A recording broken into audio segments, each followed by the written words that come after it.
What's up mga ka-garden? Ngayon ay araw ng Sabado dito sa Amerika, April 28. Update ko lang kayo sa bawang na itinanim natin last winter.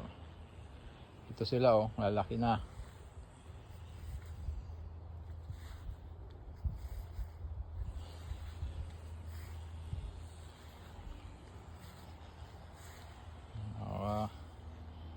Ayan, oh. Lapit na silang ma-harvest, mga ilang buwan na lang siguro bago matapos ang summer.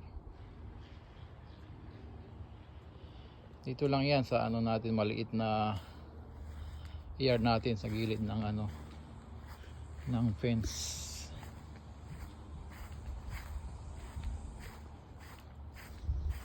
Merong pa dito, isang area na maliit. Yan ay native garlic. Hindi sa ganong kalakihan, pero nasa standard size. Yung isang variety dyan is American hybrid garlic. Ayan.